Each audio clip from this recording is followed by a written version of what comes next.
A gente tem aqui também um convidado, doutor, que é o Nelson Silas, que fez o transplante. A gente queria muito, porque muita gente tem, nossa, mas será que dá certo? É uma coisa muito delicada, é o coração, o principal órgão e tal. E a gente quer muito saber como que foi esse processo dele, como que ele tá hoje.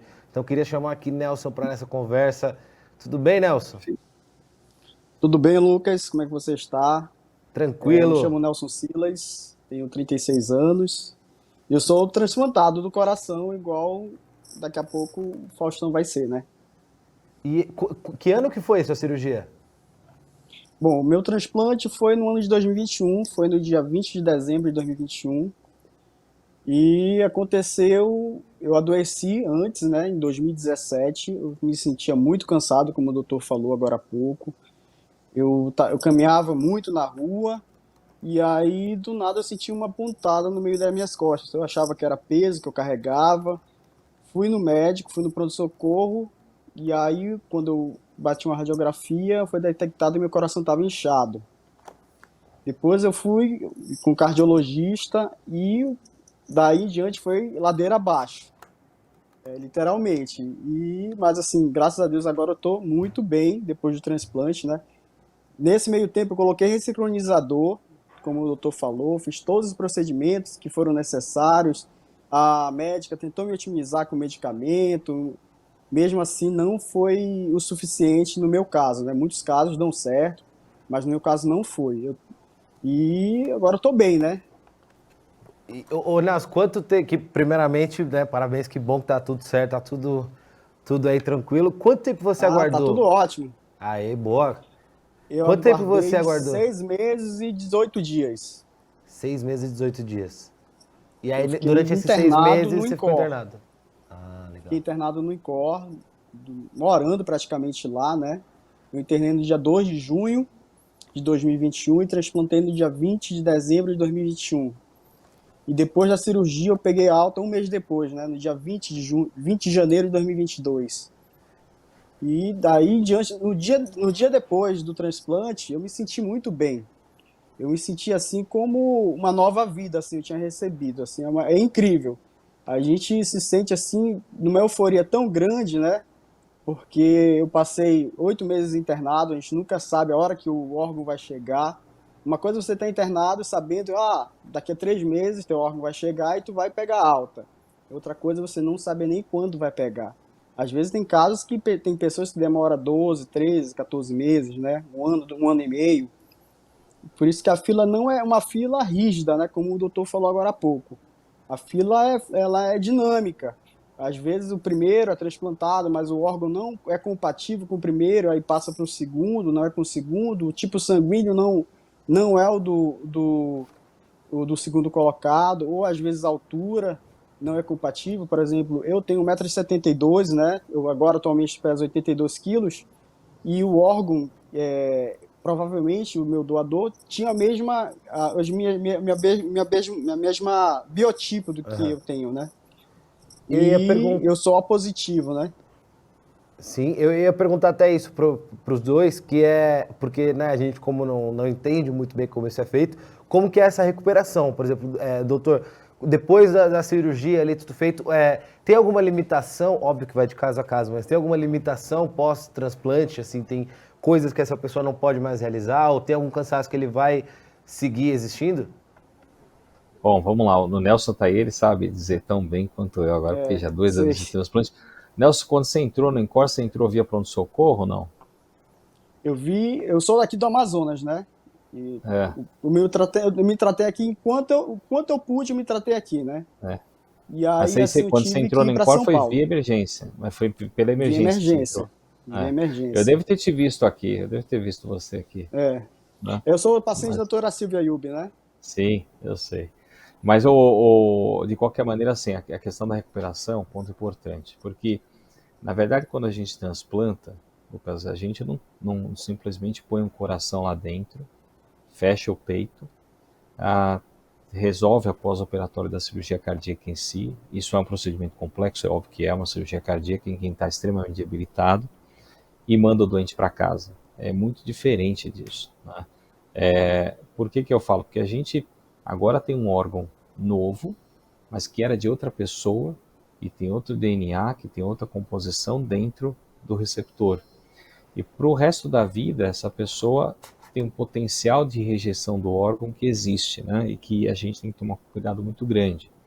Então, por esse motivo, ele vai tomar imunossupressor para o resto da vida, alguns medicamentos que vão evitar essa rejeição, e aí a gente vai acompanhar de perto para ver se a rejeição existe ou não, e a gente vai, justamente por tomar imunossupressor, a imunidade fica baixa, e ele tem uma possibilidade maior de ter infecções. Então, também é uma outra coisa que tem que acompanhar de perto para evitar que, obviamente, aconteça, né? Ou a gente tratar de uma maneira precoce. De uma maneira geral, ele vai retomando a vida normal, de poder trabalhar, de poder fazer atividade física, de poder viajar, coisas que são de rotina, desde que mantenha acompanhamento médico rigoroso, desde que não fale com nenhuma medicação. As equipes de transplante todas, elas têm uma equipe multidisciplinar envolvida, enfermagem, físio, fono, é um conjunto, farmácia.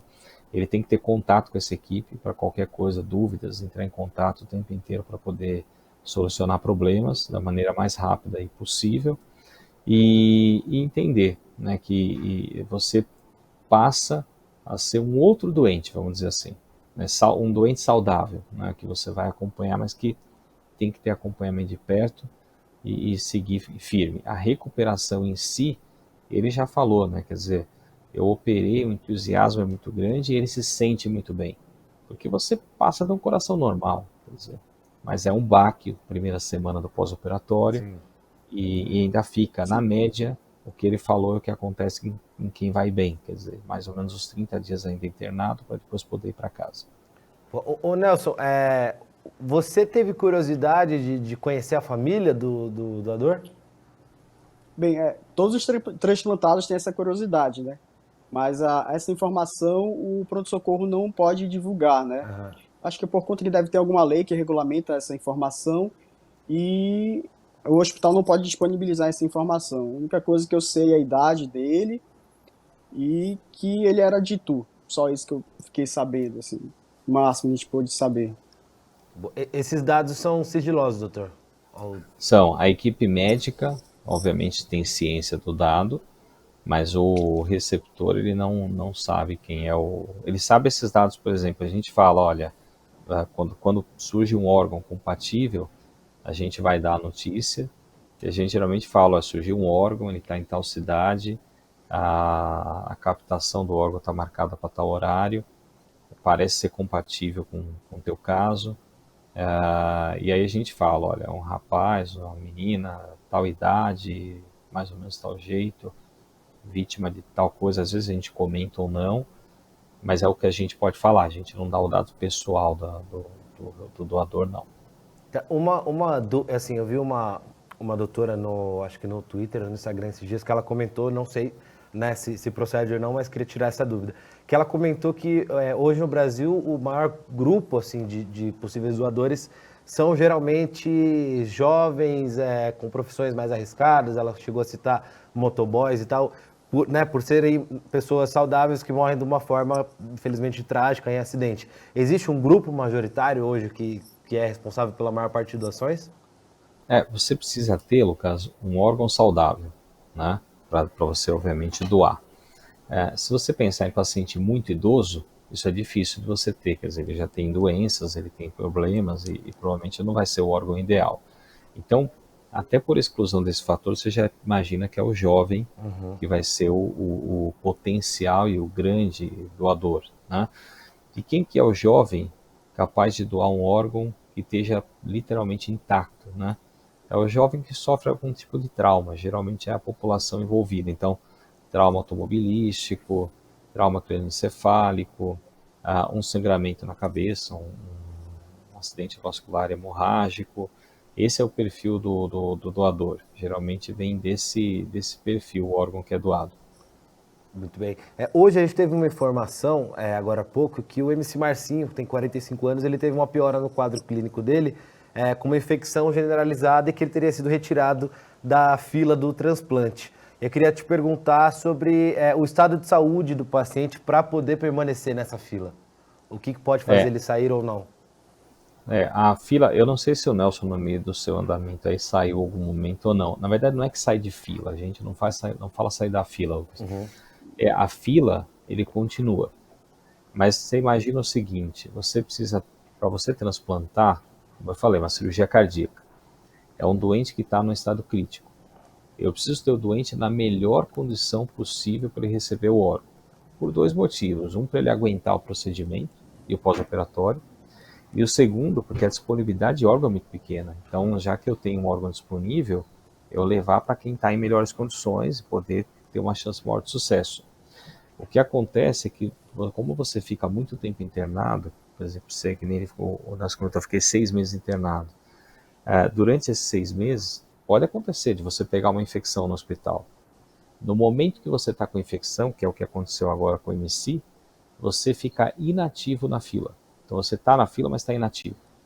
É como se você tivesse apagado ali naquele Suspendesse momento. ele, doutor. Suspendesse para você tratar a infecção. Acabou o tratamento da infecção, você reativa na fila, e não é que ele volta lá atrás, ele volta no mesmo lugar que ele estava. Então ele volta a ter a mesma prioridade. Muito bem, muito bem. Fala, Nelson. Diga. Continuando, né? Antes de transplantar, eu tive, como o doutor estava falando, eu me cansava muito de caminhar, de tomar banho, de pentear cabelo. Assim, de dar 2, 3 passos, eu ficava exausto. E com isso a gente vai defiando, e com o tempo a gente começa a emagrecer muito. Como eu falei agora há pouco, eu tenho 82 quilos, eu cheguei lá com 72. E quando eu fui transplantar, eu transplantei com 62. Então eu emagreci muito, porque eu não me alimentava mais, né? No caso. Eu tive ascite, né, que é um inchaço no abdômen. Eu tive inchaço nos pés. A minha mão começou a inchar, porque eu não podia mais, não urinava, porque eu tive quase uma falência renal, como está acontecendo agora com o Faustão, né? Por isso que eu entrei na fila do transplante. Tive miocardite viral, o doutor deve saber muito bem, explicar melhor do que eu, né? E essa miocardite viral se transformou numa insuficiência cardíaca. E tudo isso, assim, em pouco tempo, né? Em 3 anos foi muito rápido no meu caso, mas, assim, tem vários casos que demoram muito mais. Então, varia de caso para caso a situação da insuficiência cardíaca, né? Muito bem. Nelson, inclusive já tem aqui, ó, gente da sua família aqui no chat, Ruiter da Silva, feliz pela sua recuperação, meu primo Nelson, muita saúde acima de tudo. E muita gente aqui agradecendo ao doutor pelas informações, por esclarecer, né, por não saber muito sobre o assunto. Jenny Teixeira, no caso de uma cirurgia dessa, qual... Peraí. No caso de uma cirurgia desse nível, qual o problema que o paciente tem que possa impedir a doação? Então vamos lá. Existe uma lista, na verdade, Lucas, de contraindicações para um transplante, né? De novo, você tem que ter um paciente em condições de receber um órgão, aguentar uma cirurgia desse jeito, e que você priorize pacientes que tenham, obviamente, uma condição melhor pela disponibilidade. Então, por exemplo, se o doente tem um câncer, ele não pode ser candidato a transplante, ele precisa primeiro tratar o câncer, ele precisa primeiro considerado curado para depois ele entrar nesse problema, na lista. Se ele tem junto uma doença pulmonar super grave que não tem recuperação, ele vira um não candidato também ao procedimento. Então segue o mesmo perfil, a mesma questão. A gente sempre faz alguns testes durante a internação, sorologias, exames de sangue, avaliação renal, e muitas vezes outros sistemas comprometidos, a depender do grau de comprometimento da doença que ele tiver, também não pode ser considerado também para a fila, também está excluído do transplante. Existe um teste que a gente faz pré-operatório, que é para ver a pressão pulmonar, o Nelson deve ter feito, que a gente, se a pressão pulmonar é muito alta, na hora que eu coloco o órgão, tem uma chance muito grande de falência, então ele não pode ir para o transplante. E a idade é um fator limite, né? Então, 70 anos até 75 é possível, é o caso do Faustão. A partir daí é lei, não pode. Quer dizer, eu não posso transplantar a partir dessa idade. Então, existe um checklist que a gente cumpre para ter certeza que o doente não tem nenhum fator obrigatório de exclusão e que ele realmente pode ser um candidato. Muito bem. Eu queria agradecer muito aos dois por esclarecer tanto, por compartilhar histórias aqui. Queria até fechar esse momento com uma mensagem de otimismo, assim, para primeiro, né, Faustão e todos os espectadores que estão vendo a gente, que estão torcendo ali, acompanhando de perto por essa melhora. Doutor, se puder, não sei, alguma mensagem que tranquilize um pouco, assim, a gente, não sei se desse caso especificamente também o quanto o senhor está aprofundado nisso, mas uma mensagem para a gente sair mais tranquilo dessa live.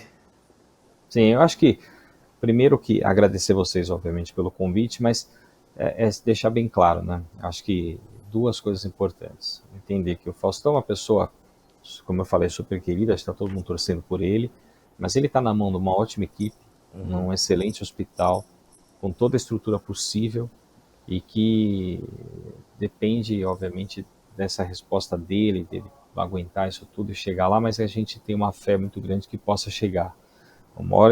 Um exemplo de que isso possa acontecer está aqui na tela com a gente, que é o Nelson, que está aí, que passou por isso, quer dizer, e que chegou, né, que está hoje muito bem. Então, tem que ter esperança assim que chega, que a gente trabalhe por isso, que o transplante hoje é uma coisa muito bem alinhada e que não é nada experimental, muito pelo contrário, que a gente tem esperança de que vai dar certo, sim. Então, esse é o primeiro ponto. E o segundo, eu acho que é usar essa questão do Faustão para poder, cada vez mais, a gente animar a população a ter confiança no procedimento e a participar dessa campanha de doação de órgãos. Porque só quem passa por uma situação dessa ou vive com esse tipo de doença que sabe a importância que é você ter disponibilidade de órgão, você ter a família entendendo a importância de doar o órgão pro paciente, né? Então, acho que esse é o que tem que ficar, né? Se o fato do Faustão tá doente agora, lógico, todo mundo torce para correr tudo bem, vai correr tudo bem, mas que isso seja usado dessa forma, quer dizer, para aumentar a campanha de doação, para a gente poder ter conscientização da população, que eu acho que é o ponto principal. Muito bem. Muito obrigado mesmo, doutor. Eu gostaria de deixar vou ir para você, que eu quero que você deixe um recado, não só para quem está assistindo, quem está aqui te parabenizando pela melhora, mas para o próprio Faustão, que está ali numa situação que você já se viu há um tempo atrás. Eu queria deixar uma mensagem de esperança para o Faustão, né? Porque eu passei por isso, existem muitas pessoas que passaram por isso e várias outras que vão passar por isso, né? É por isso que, se você for doador, se você quer doar órgãos, converse com sua família, com seus pais, com seus filhos, manifeste a sua vontade em doar órgãos, porque uma vida pode salvar 8 vidas, né? E é assim, eu gostaria de convidar todos, né, que estão assistindo o programa agora, para participar da terceira caminhada da conscientização do transplante de órgãos. Vai acontecer aí na Avenida Paulista no dia 24 de setembro. Boa. E essa cor verde, né, referente ao setembro verde, né, que a gente também tem o setembro verde, tem o setembro amarelo e o verde, que é conscientização do transplante de órgãos. Muito bem.